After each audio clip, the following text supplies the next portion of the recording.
No silêncio que se seguiu, o mundo de João encolheu até caber dentro das quatro paredes do seu quarto. O sol lá fora parecia uma afronta, um brilho que não mais lhe pertencia. Cada notificação no telemóvel era um pequeno sobressalto, uma esperança tola de que fosse ela seguida pela inevitável queda no vazio da realidade. Ele se olhava no espelho e não se reconhecia. Quem era aquele homem com olheiras fundas e um olhar perdido? Onde estava o sorriso que costumava partilhar tão facilmente? A dor era uma presença física, uma âncora que o prendia ao fundo do poço. Ele repassava cada conversa, cada gesto, cada momento partilhado, procurando o ponto exato onde tudo começou a desmoronar. Teria sido algo que ele disse? Algo que ele não fez? A mente dele tornou-se um tribunal implacável, com ele mesmo como réu, júri e carrasco. As acusações eram sempre as mesmas. Você não foi suficiente. Você não era bom o bastante. A autoestima, antes um pilar, agora era apenas escombros. Sentia-se desprovido de valor, como um livro que alguém leu pela metade e abandonou numa prateleira empoeirada. O amor que ele pensava ser um refúgio seguro tinha se revelado a sua maior vulnerabilidade. Os dias fundiam-se numa monotonia cinzenta. Comida tinha perdido o sabor, música soava como ruído. Os amigos ligavam, preocupados, mas João não tinha energia para fingir que estava tudo bem. Como explicar a profundidade de um buraco que nem ele mesmo conseguia ver o fundo? Isolar-se parecia a única opção. Um ato de autopreservação para não ter de enfrentar os olhares de pena ou os conselhos bem-intencionados que soavam vazios. Ele estava sozinho com os seus fantasmas, numa dança macabra de memórias e arrependimentos. O amor, que antes era luz, agora projetava as sombras mais assustadoras nas paredes da sua alma. Mas mesmo na escuridão mais densa, por vezes, uma fresta de luz consegue entrar. Numa tarde particularmente longa, enquanto olhava para a chuva a escorrer pela janela, uma pergunta diferente surgiu na sua mente, tímida e quase inaudível. O que é que eu estava a procurar naquele amor? Não era uma busca por culpas, mas por compreensão. Ele percebeu que tinha depositado nela a responsabilidade pela sua própria felicidade. Ele não amava apenas a pessoa que ela era. Amava a forma como ela o fazia sentir sobre si mesmo, completo, validado, digno. A sua identidade tinha se fundido com a dela de tal forma que, sem ela, ele se sentia ninguém. Essa constatação foi dolorosa, mas libertadora. Foi o primeiro passo para fora do tribunal da sua mente. Ele começou a questionar as suas próprias crenças sobre o amor. Seria o amor uma posse? Uma validação? Ou seria algo mais profundo, algo que deveria começar dentro de si mesmo? Pela primeira vez em semanas, ele sentiu uma fagulha, não de felicidade, mas de curiosidade.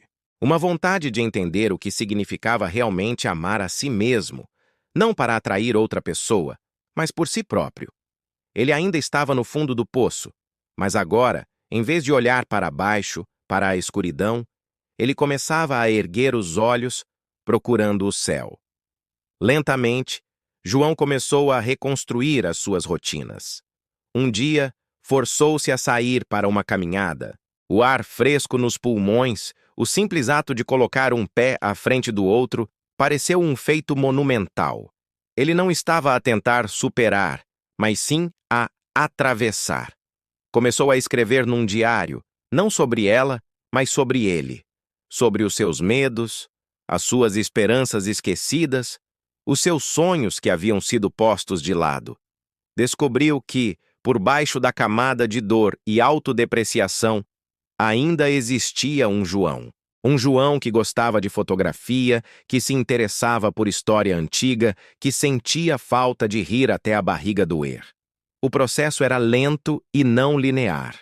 Havia dias em que a saudade voltava com a força de um maremoto, arrastando-o de volta para a escuridão.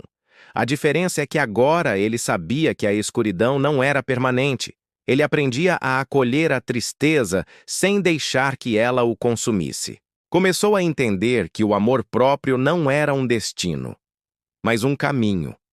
Não se tratava de nunca mais se sentir insuficiente, mas de saber que o seu valor não dependia da aprovação de mais ninguém.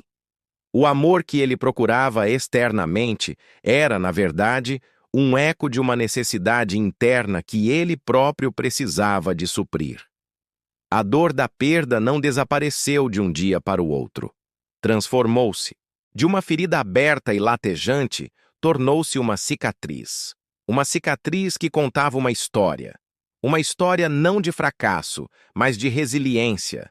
Uma história sobre um homem que se perdeu no outro para, finalmente, se encontrar a si mesmo. João percebeu que o fim daquele relacionamento não foi o fim da sua vida, mas o fim de uma versão de si mesmo que precisava de morrer para que uma nova, mais forte e autêntica pudesse nascer.